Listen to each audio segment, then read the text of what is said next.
The fire hose of news from America can feel like a lot these days. If you're trying to figure out what to make of it all, we got you. I'm Katie Simpson. And I'm Paul Hunter. We're correspondents here in Washington, working just around the corner from where much of the action is taking place. 2 blocks from the White House. And that's the name of our new podcast. For top-notch analysis of U.S. politics from a Canadian perspective, find 2 blocks from the White House every Wednesday wherever you get your podcasts. Including YouTube. Frequency Podcast Network. Stories that matter, podcasts that resonate. It was a stinging defeat for Donald Trump. In a landmark 6-3 decision, the U.S. Supreme Court ruled the president's punishing global tariffs are illegal, invalidating a cornerstone of his second term. It's my opinion that the court has been swayed by foreign interests and a political movement that is far smaller than people would ever think. But the duties struck down by the court don't include the sectoral tariffs harming several key Canadian industries.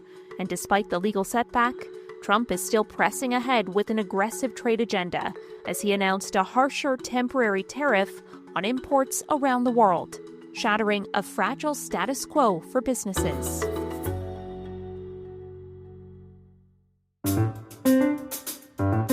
I'm Caryn Ceolin, and today on The Big Story, I'm speaking to Dan Kelly, president of the Canadian Federation of Independent Business, about the impact Trump's patchwork of tariff policies is having on Canadian businesses and how they can survive the president's crusade to reset the world trading order. Dan, it's such a pleasure to be speaking with you today. Thanks so much for making the time. Good to be with you. I do have questions about, obviously, the tariffs that are still in effect, those sectoral tariffs, and then the new tariffs that Trump has imposed. But let's just start with the tariffs that have now been struck down, that the president had implemented using IEEPA. Because our trade pact with the U.S. and Mexico, because of it, Canada had enjoyed what was considered one of the lowest effective tariff rates. So would it be fair to say, given the Supreme Court decision, it doesn't necessarily have a significant impact on our businesses? Or, is this decision something you're still celebrating? Look, it is overall good news. I think good news symbolically, but also I think it does lay out a bit of a roadmap potentially for the future.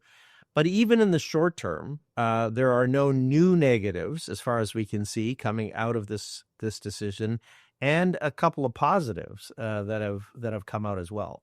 So for the most part, goods that were duty-free under the CUSMA agreement are still duty-free and tariff-free with the CUSMA agreement, so that part hasn't changed. Sadly, the sectoral tariffs that were in place on things like steel and aluminum, those remain in place, and those are hitting pretty hard. Canada's tariffs as well do remain in place on many of those same items. Where there is some relief, though, it looks like, is going to be on some non-CUSMA compliant goods that are shipped in from Canada to the United States.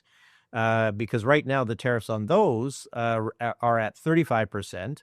And that looks like, as of last Friday, it was going to be 10%. Now it's going to be 15%, according to news on Saturday. So if that sticks, that still is a significant reduction, over a 50% reduction in the tariff rates on a portion of Canadian exports going into the United States. So it looks like there is a small win coming out of this for Canada. Of course, we have to balance that with a whole bunch more uncertainty. And that sadly is still the case. Yeah, as you mentioned there, President Trump now says he's going to impose a new set of duties. He's going to increase that worldwide tariff to 15% now. The exemptions for CUSMA-compliant goods from Canada will still apply, under this new duty. So, does that leave our businesses any worse off than before the Supreme Court ruling? Or just explain, what this new tariff, actually practically means for our businesses? Yeah, look, for 75 or 80% of our trade, it was tariff-free before the Supreme Court decision and will remain tariff-free after this decision and the new tariff regime that the president has put in place. And then for, 10 to 15% of trade that was subject to sectoral tariffs, those sectoral tariffs will stay in place. So that's the bad news. And there is a third category, a fairly small sliver, perhaps 5 to 10% of Canadian trade, that was subject to CUSMA compliant, if they were non-CUSMA compliant, that means they weren't subject to the trade agreement. Those were they were tariffed at 35%, which is now dropping down to 15%. So that is an improvement for some. What I like best about this, though, is that it does, I think, potentially steal the spines of some of the other politicians, and may cause them to rethink their support of the tariff regime as a whole. Look, it's not just President Trump that is moving into protectionist territory. There are politicians of all political stripes that are fairly sympathetic to the idea of tariffs, perhaps not the way the president has done it, but the concept behind it. And the Supreme Court ruling the way that they did may cause some that do still respect the U.S. Constitution, may cause some of them to perhaps rethink their position on this. And so, with midterm elections, there may be some positives coming out of this for the whole shooting match. So you think ultimately the win for Canadians here is the message the Supreme Court ruling sends? I think so. I do think that will, for many Americans, lead to additional questioning of whether or not the president has overstepped in this mix. And even if he does come up with other tariffs to try to replace the tariff regimes that are in place, it still may provide some long-term benefits in causing people to rethink whether this is good policy or not. And even with the new application of tariffs, the president has become somewhat sensitive to few things. They're exempting a few products, beef and some other worldwide products going into the United States. And so, it does seem like they're rethinking a little bit of this anyway. This isn't an unqualified win by any means. For the most part, I would say it's status quo. But I think that there are some positive messages for Canada, and it is nice to see that at least one branch of the U.S. government is starting to is acting in the way that we used to expect all the institutions in the U.S. to act. Just to put a fine point on it, from your perspective, what does the ruling and this subsequent, new global tariff, what's the effect on prices? Is it unlikely to have an immediate effect on prices, if at all? What does it mean for consumers?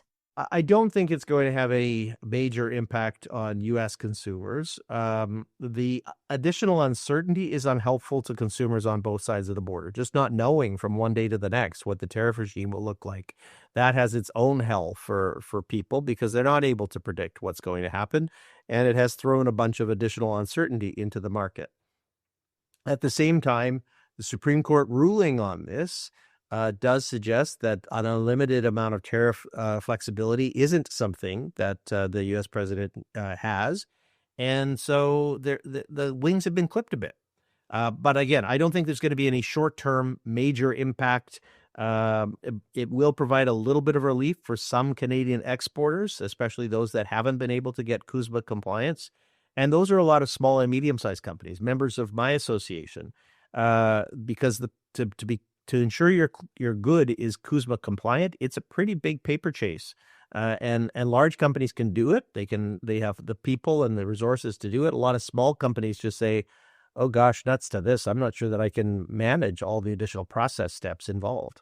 Yeah, I wonder what that has meant for them. Have they simply just given up on selling to Americans? There's a mix of reactions. In some cases, they're just sucking up the tariff because perhaps their consumer is paying it. Again, for the most part, U.S. consumers are the ones paying the tariffs. The company that imports the good into the United States is on the hook for it. Some companies have required their Canadian sellers to eat some or all of those tariff costs. But yeah, this has been so messy. And for every single business, there is a different set of actions that has taken place.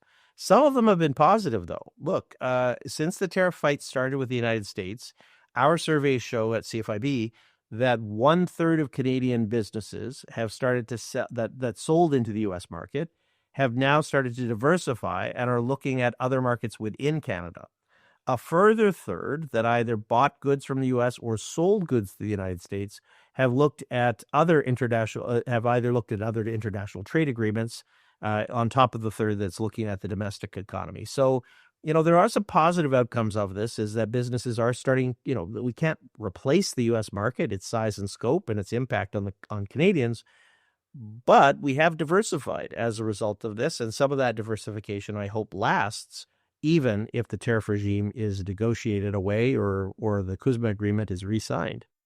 And I do have questions about what that could mean for the businesses you represent. But just because you mentioned it earlier, obviously the ruling does not affect this the Section 232 tariffs that were imposed as national security measures. Canadian steel, aluminum, copper, lumber, auto parts, they're all affected. We know that these tariffs have disrupted industries. They've led to layoffs. What has been the knock-on effect from that on small to medium-sized businesses? Yeah, we did a survey of our members to ask them which of the tariffs was causing the most heat or the most problem for them.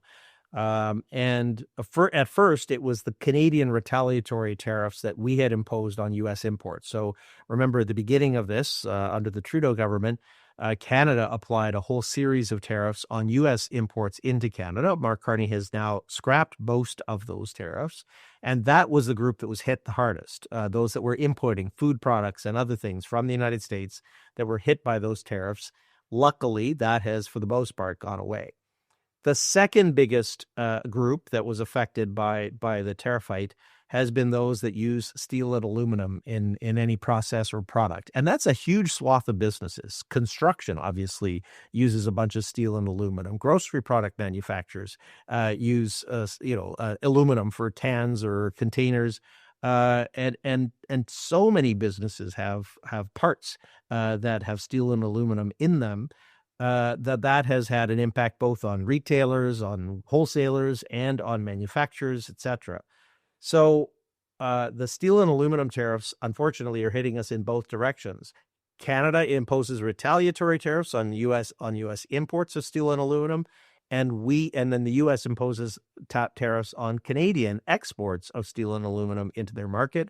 And in some cases, the poor Canadian consumer is getting hit twice, because the steel and aluminum, the raw product, comes from Canada, goes into the United States, it's fashioned into a product, it gets tariffed not once but twice, and then the business ends up paying even more. And that we've certainly heard from a lot of businesses. Steel and aluminum are right at the top of the list. Another group that is hit hard by the tariff battle has been those that are selling what used to be covered by the U.S. de minimis rule. U.S. consumers have been allowed to buy up to $800 worth of goods from Canada or elsewhere without any tariffs out or any taxes at all. And that now has been eliminated. And so U.S. consumers now are not able to use that duty-free allowance any longer. And that is hitting about a third of Canadian small businesses were using that de minimis to ship goods into the United States, often direct to consumer. So that privilege has now been taken away. So those are some of the impacts that we're still feeling today. Unfortunately, the changes from the Supreme Court ruling or this new regime that the president has put in place, those unfortunately have not gone away and are still very much affecting Canadian SMEs.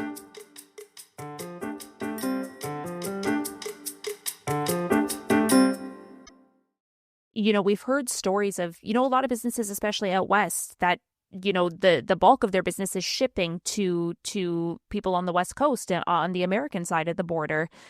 Is it essentially just in order to survive, they have to pass on those costs to consumers?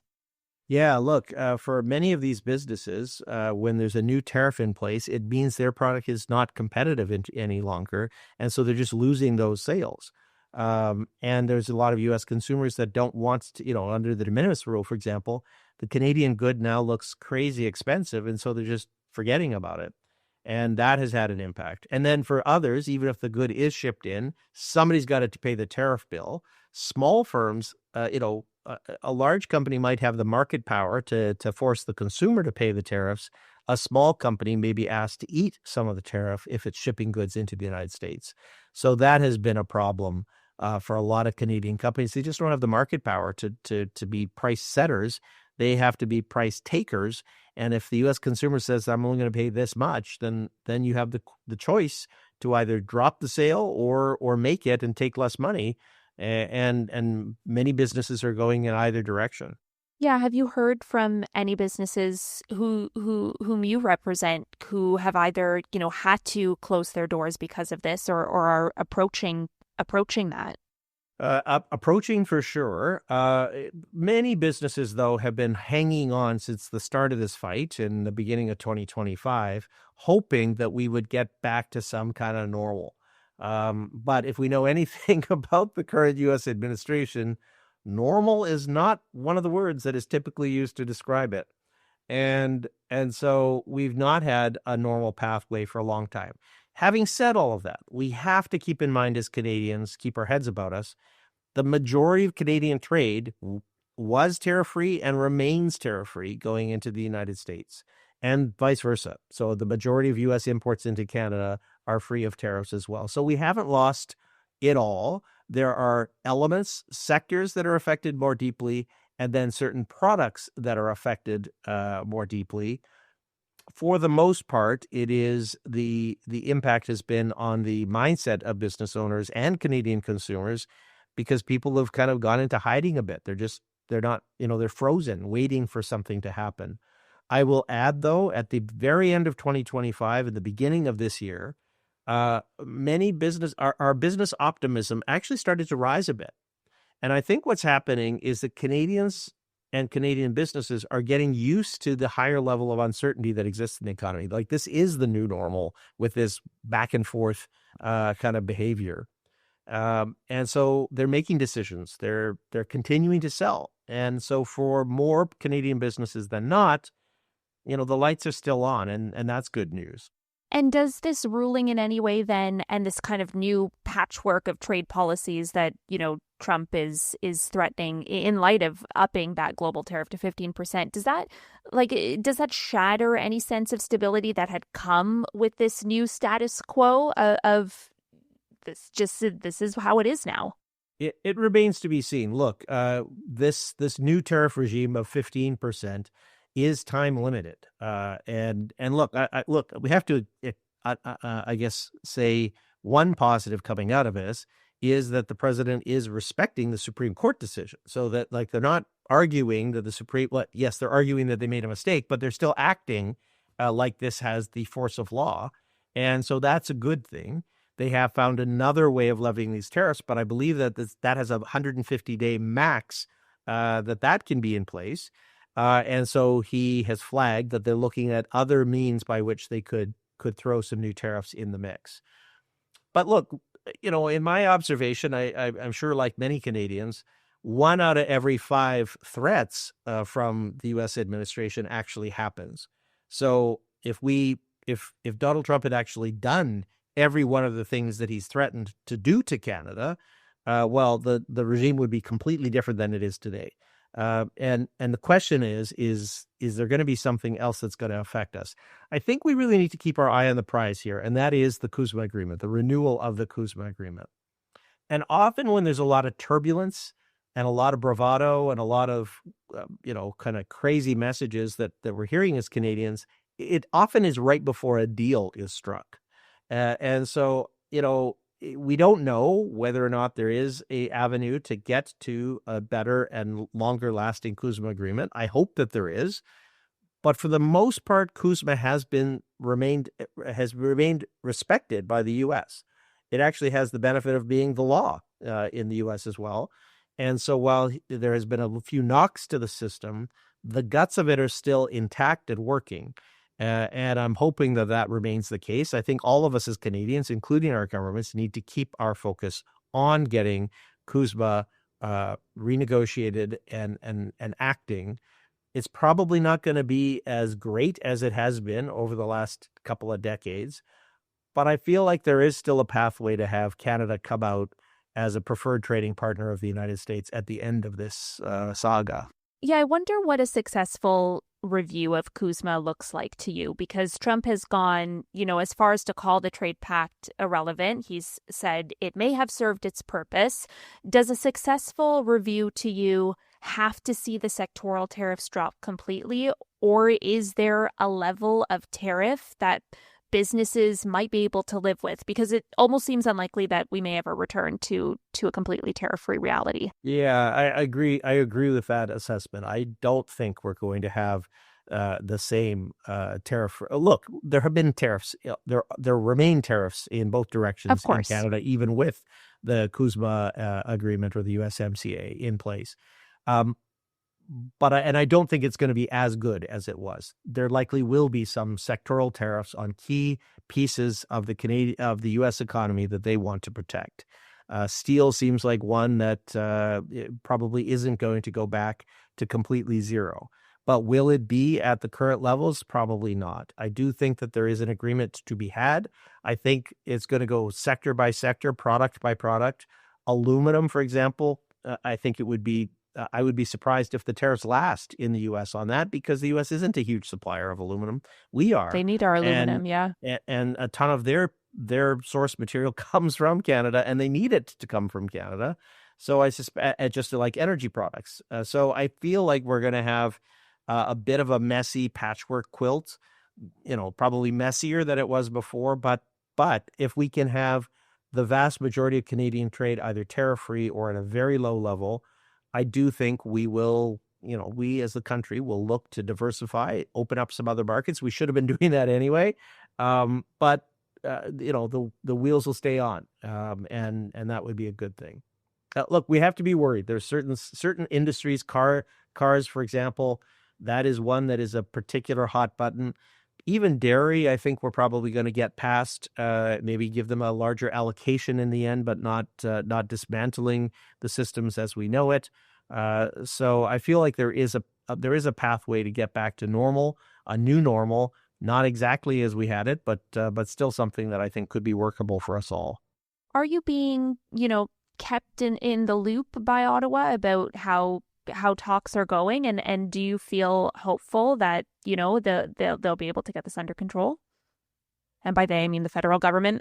I have mixed views of that. We've been involved. We've had regular discussions with senior people in government. I, for example, was in Mexico with Trade Minister Dominic LeBlanc just a few weeks ago, right shortly before Christmas. There was a big trade mission just a few weeks ago, and so we're still in touch on a fairly regular basis about the Canada-U.S. trade, but also CUSMA as a whole, and then the larger trade environment. Our government is obviously very focused on this, on the trading relationships that Canada has around the world. I don't think they're being, they're certainly not disclosing everything though that goes on, but I think Canadians have been giving the Carney government a fair amount of hope and a lot of slack over the next little while, just hoping that that there is going to be some agreement. But that patience that many Canadians in the business community are showing, that's not going to last forever. And if there aren't signs of a deal, that patience is going to wear pretty thin. And I think that there are some signs of that starting. The government does need to do a better job of communicating what's going on, not just with the business community, but with Canadians more broadly. How much longer do you think they can give the government the benefit of the doubt without becoming impatient? Yeah, look, I think I think many have said we've got to see what Prime Minister Carney could do in his first year in office. That's obviously that puts us a few months from now. It's hard to believe that this has only been going on for about a year. This protracted tariff fight that we've had with the U.S. Every day now feels like 10. I think Canadians have got a little bit more bandwidth here because the wheels are still on. If we start to lose, though, if the U.S. government does ramp up sectoral tariffs or there's new stuff that comes out, I think patience is going to wear thin pretty fast. Okay, I will leave it on that note. Dan, Kelly, really appreciate your insight today. Thanks so much for taking the time. Anytime at all. And that was The Big Story. We'd love to hear your thoughts on this conversation. Send us an email at hello@thebigstorypodcast.ca. Reach us on Instagram at FrequencyPods or on Blue Sky at The Big Story. If you know someone who might enjoy this episode, be sure to send it to them. You can listen to The Big Story every day on the Seeker app or wherever you get your podcasts. Thanks so much for listening. I'm Caryn Ceolin.